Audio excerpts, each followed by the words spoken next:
So we've got all these colours, all these pretty colours. So what's the point of them? Stay tuned to find out.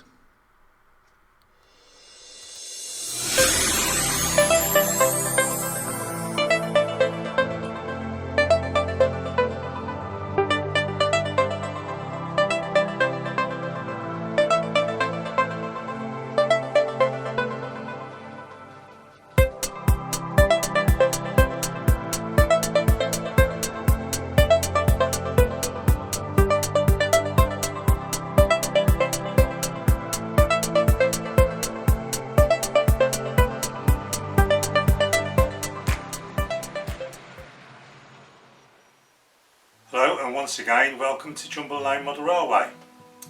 Today is going to be something different. I make no apologies, like I said in the intro.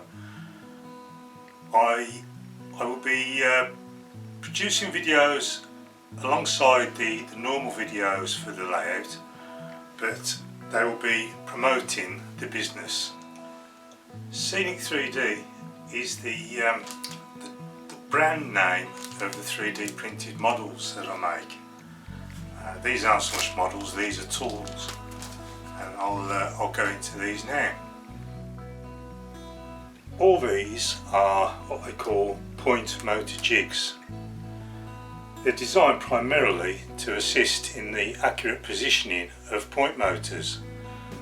As you know, the point motors go on the underside of the layout, but all you can see above, in line with the track, is above the layout. You can't see what you're doing underneath, and unless you've got two people working, one underneath and one above, and trying to drill through and line things up, it gets a bit difficult. So what I've made to help this is a point motor jig which will sit on a point and it will line up where you need to drill the holes,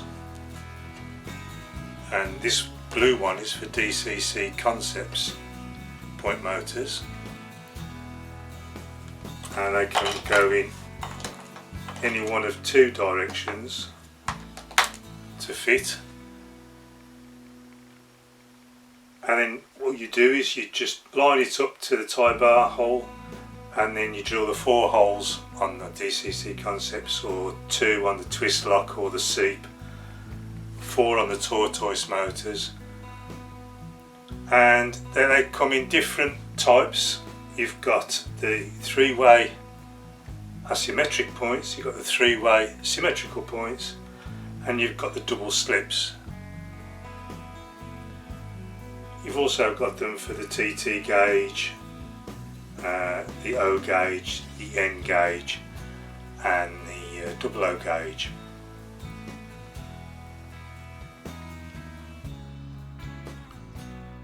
For an example, here's a bunch of N gauge jigs.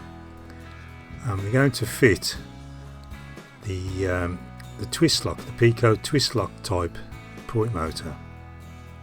As you can see, you've got the Pico twist lock motor at the top, the N gauge points, which is left hand, and you've got the jig at the bottom. We place the jig on the rails on the groove side down, so it mates in with the points and lines up with the tie bar. Here you can see the centre of the jig has got the tie bar in its small hole there, lined up central, so you can see exactly where it is. There's the position of the point motor underneath the baseboard, and the jig still there at the top. And there you can see the point motor fixed in its final position. It really is as simple as that.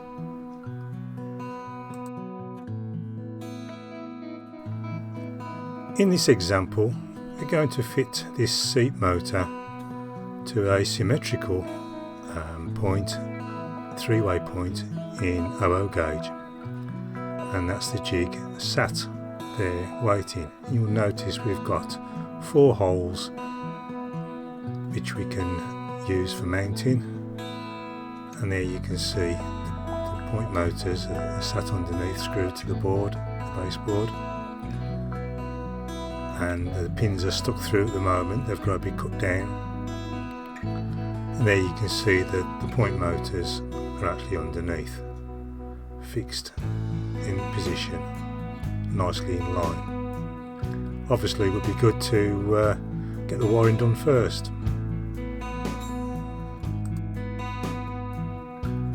All the point motors were designed with the use of the actual points themselves, or with, or as well as the drawings from Pico. You can see these are the TT120 and these are the Hornby points. This is a double slip that's on my layout, one that hasn't been ballasted yet, and you can see that this is for a twist lock type motors. Even though I'm not using those, it just goes to show they fit on there. And that's another TT120, and that's for the tortoise motors. So we're trying to cater for all eventualities, and there's more to come. This is the Scenic3D.co.uk website, and you can see you've got all the different headings there, and if you click on the Point Motor Jig folder, you can go straight to the point motors and you can select which point motor you like. They're all categorised in the different types and gauges.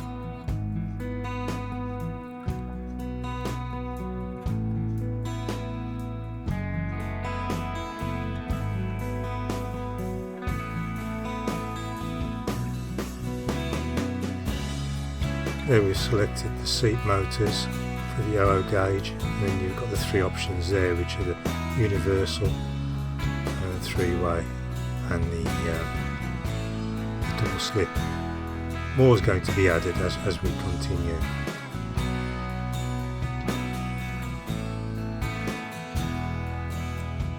As well as the Scenic3D.co.uk site, you've got the store on eBay. This also caters for international sales, so any of you American or Australian customers, we can sell them to you as well.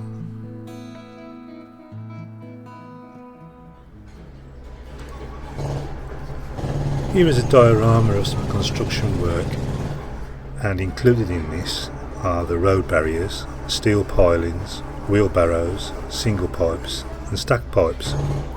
The packs consist of 10 road barriers in one pack, 10 of the steel pilings, which are made up of 5 singles and 5 of the 6 all joined together, and then you've got a 3 pack of wheelbarrows, a 10 pack of single pipes and a 1 pack of the stacked pipes, which consist of 16 pipes in all. Everything is supplied in grey resin, so you can paint them, mucky them up with like a muddy colour, make them look original. And as in this case, you can see that the pipes are semi-buried and they're being dug out of the road.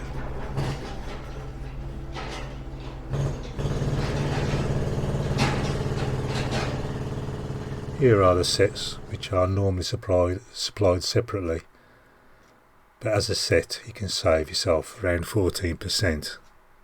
Details are online. Well, as far as a layout update is concerned, there's not really a lot I can show you as far as updates are, because I haven't really done a lot. I've been busy doing other things and I've neglected the layout for most of the year. I haven't actually been in here apart from using the room as a storage area. So I need to get back into doing things. The only one thing I did get around to doing was this bridge, and I'll show you how or what I've actually done. You can see now I've added the embankments on either side, and some static grass, some trees, bushes and bits and pieces. These are the 3D printed hinges that I made a very long time ago when I first built the bridge as a swing up bridge. And they've lasted well, and they work well, and what they do is when the bridge is opened, they actually lift the track away from the joint, so the track doesn't actually collide with itself at the joint or the point of the joint where they go together. I may have to modify them just because the fixings at the side are quite close together, so there is a slight movement in them, and after they've been used a couple of times there is sort of a misalignment, only very slightly, but sometimes it's enough to one or two of the locos will jump as they go across the joints. The other thing as well is that when it's not in use, it's like in an upright position, so I can just walk in and out of the room. A bit much like a pub bar, the one that Del Boy drops through. And as I walk past, I sometimes catch myself or what I'm carrying on the side of the bridge and knock it. And that brings me to the joint, which is down here where the two meet together. There's a very slight misalignment. It has got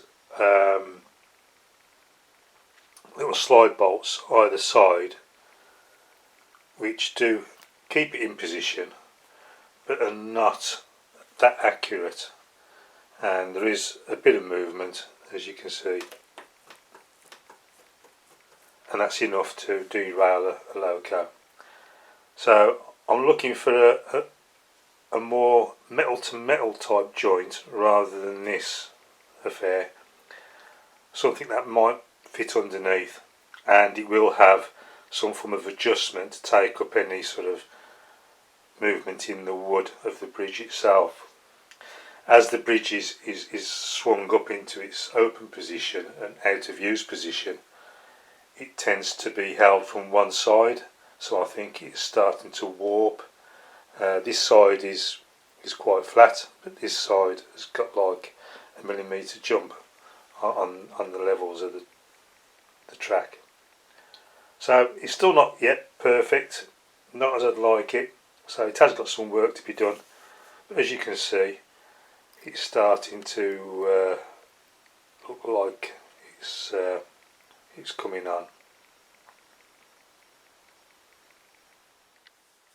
Those points in the distance there are serviced with a surface point motor from DCC Concepts.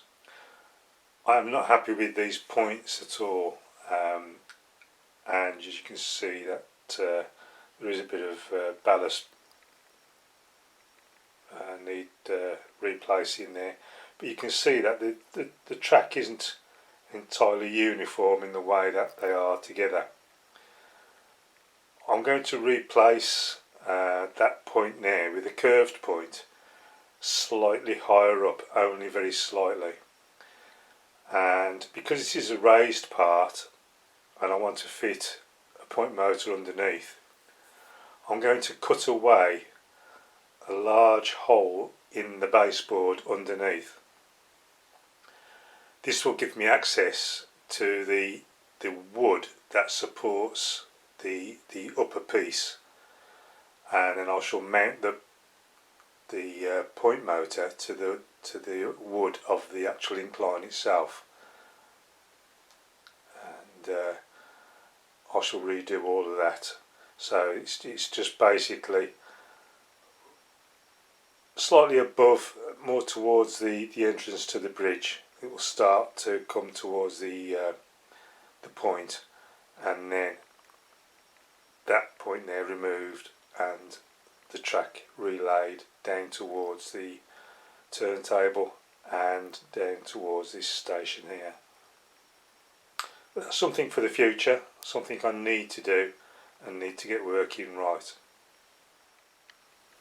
Hey up, yeah. Morning, mate. Next stop, Jumble Lane.